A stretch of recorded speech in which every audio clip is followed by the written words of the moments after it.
This is Victor Savelle from EDM Nightlife, and today we have a phone interview with DJ Chris Roxstar. How you doing, Chris? I'm good, Victor. Thanks for calling me and having me on. For the listeners who might not know, tell us about your history and in production and DJing in general. I know you got a long history there, but briefly sum that up for us. Yes, long history. Briefly, I started in 1992, just right out of high school, and met up with a couple of local DJs from Hawaii, where I was, where I was living, and I got the bug basically, and started on vinyl, and then transformed, as the technology went from vinyl to CDJ and now Serato. So, but I've been privileged and honored to be still doing what I love to do 20 years later. Wow, Chris, 20 years is a long time. Was it all electronic dance music or a subgenre of it even throughout these 20 years? No, I didn't start off in EDM. I actually, when I first started, I started off with reggae, hip-hop, R&B, stuff that was popular in the clubs. I didn't get into EDM until I moved to the Bay Area, San Francisco, when I heard St. John on House Nation. And then I started getting into more of the electronica type music, house, progressive, electro, that kind of stuff. And then in 2002, I started doing mashups and remixes. And that's when I really started to get more heavily into the EDM, mashing up electro beats with hip-hop and stuff like that. Very nice, very nice. Talk a little bit about the CMG artists. You and I had a talk last night about that, and I think it's exciting news. And if you could, just mention some of your upcoming gigs here in April. Yes, in November of last year, I was contacted by a CMG artist out of California. They wanted me to be added to their roster, so I said sure.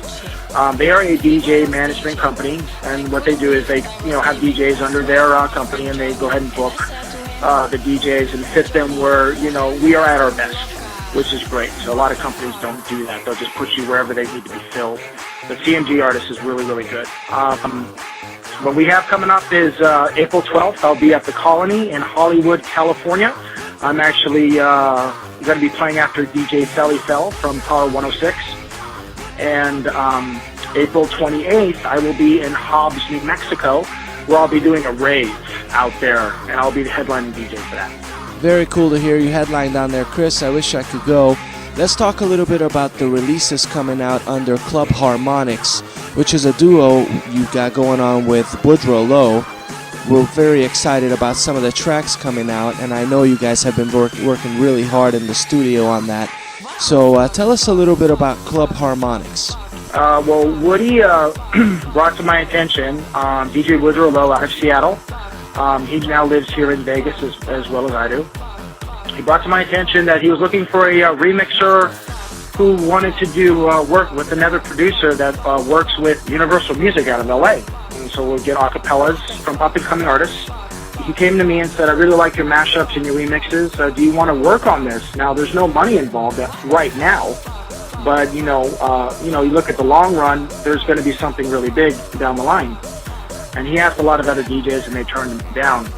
So he came to me, and I said, sure, I'm interested. I'm always interested in working with positive people, who are looking towards the future, not just now. So we came up with the moniker Cub Harmonix. It is myself and DJ Woodrow, and we do original production as well as doing remixes for Universal Music. And that's kind of how that all became, what it is now. And we have, I think, 4 or 5 releases that we're going to be bringing out in probably the next, month or so. Our first release is Street Fighter's Revenge, which I know, Victor, you enjoy very much. You've heard that. We're very happy to re-release that on 415 Recordings. That's Les Paul's label. And that will also be on iTunes and Juno and Beatport as well. Yes, I'm excited to hear that all these tracks are coming out.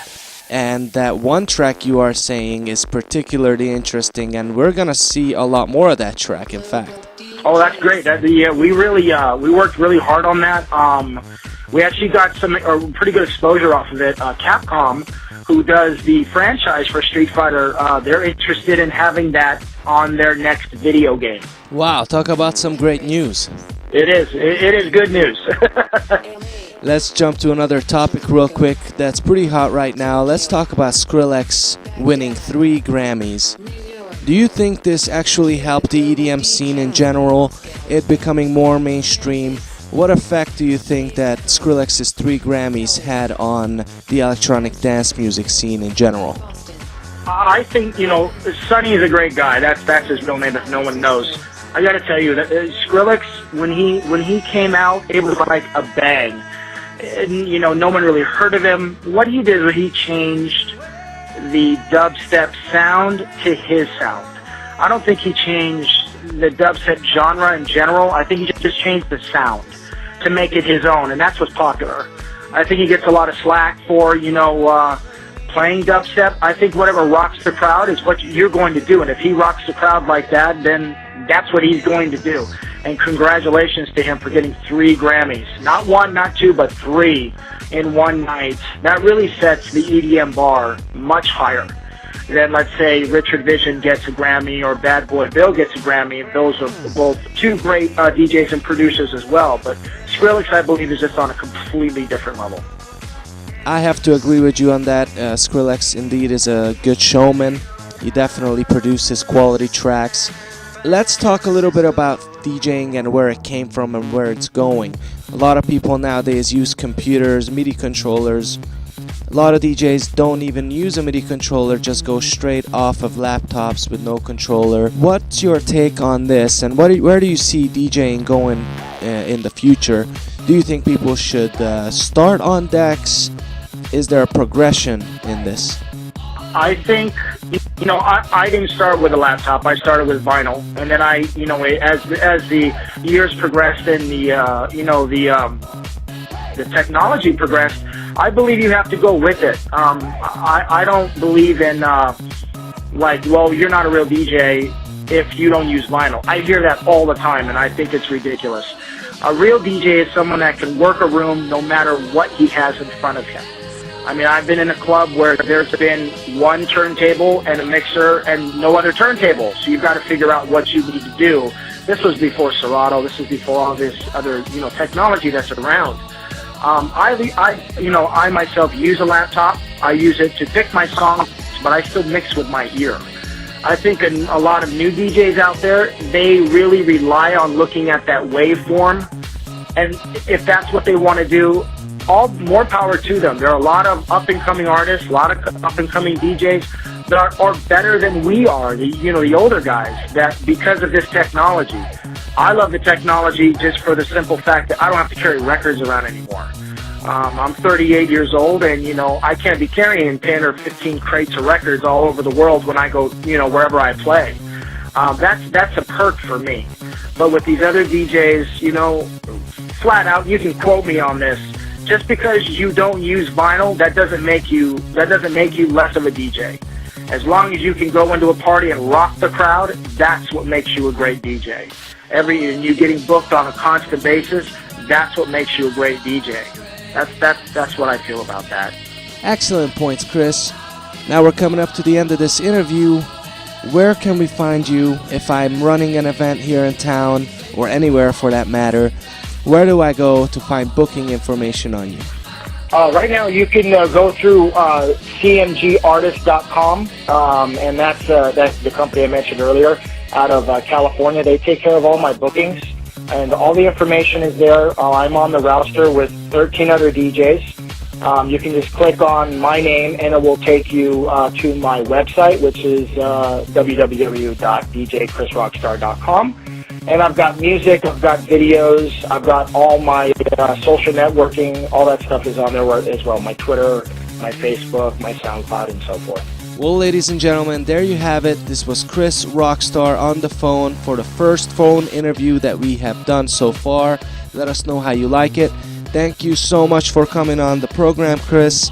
Looking forward to hearing a lot more about you. Well, thank you for having me, Victor. I look forward to working with you guys more and more. And thanks for coming to Vegas and giving us this opportunity, and also giving the EDM, crowd, you know, what we want, which is real. You know, not playing the politics and BS type games. You're a real person, and I do appreciate that. Well, thanks again, Chris. We were happy to have you on. Once again, this is Victor Savelle from EDM Nightlife. Go to edmnightlife.com to find much more from our crew, much more from local and international happenings in the world of electronic dance music. If you are a DJ and producer and you want to get on this feature or other features we have, give us a call at 415-SHOW-EDM. That's 415-SHOW-EDM. EDMnightlife.com, the Electronic Dance Music Insider.